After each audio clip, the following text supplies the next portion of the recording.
শঙ্করজিৎ বাবু, কাকে চাই? আমি বিখ্যাত লেখক, বিখ্যাত সাহিত্যিক শঙ্করজিৎ বাবুর সাথে দেখা করতে এসেছি। উনি কি আছেন?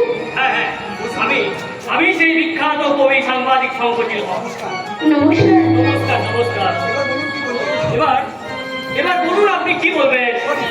সরি, কি খাবেন, চা না কফি? না না, ও দুটোর একটাও আমার লাগবে না। আমার শুধু একমাত্র লাগবে একটা চাকরি। চাকরি? শুনেছি আপনার অনেক জায়গায় অনেক হাল, তাই দয়া করে আপনি আমাকে একটা চাকরির ব্যবস্থা করে দিন। হ্যাঁ, আমি আপনার একটা চাকরির ব্যবস্থা করব।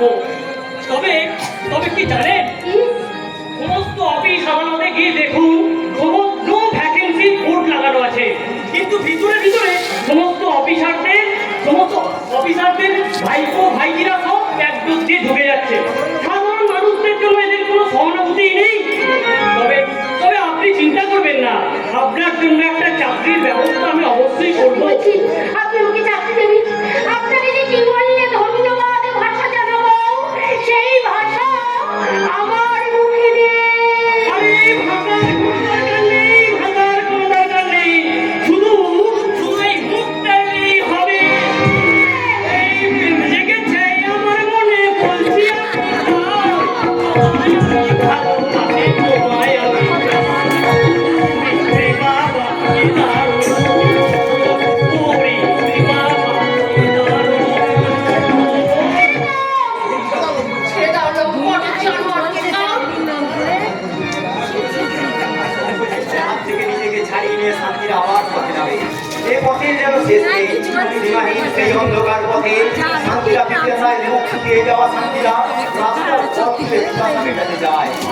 কিন্তু মানুষের মতো রাস্তার ফলও শান্তির অঞ্জলিতে ভরে দেয় অশান্তির শূন্যতা।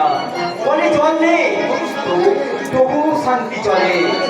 তাকে দূর থেকে দেখতে পেয়ে হোটেল ডলফিনের পোষা মুন্ডা চালু মস্তান এসে বলে, কি হলো দিদি? বলে জল নেই, আসুন না, সামনে আমার অফিস। ঠান্ডা জল এনে খাওয়াবে। আপনাদের অফিসে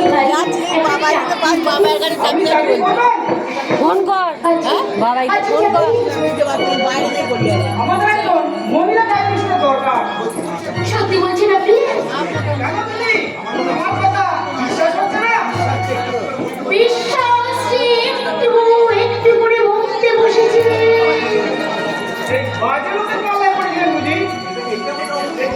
এইটা হচ্ছে আমাদের অফিস। কিন্তু অফিসে আমি কাউকে দেখছি না কেন? এটা দিনের অফিস নয়, এটা রাতের রাতের অফিস। তবে এখানে কি কাজ হয়? এখানে সারা রাত চলে। সূর্য ভালোবাসার প্রকাশ্যে সারা রাত ধরে চলে। কাস্টমারদের খুশি করার মেশিন।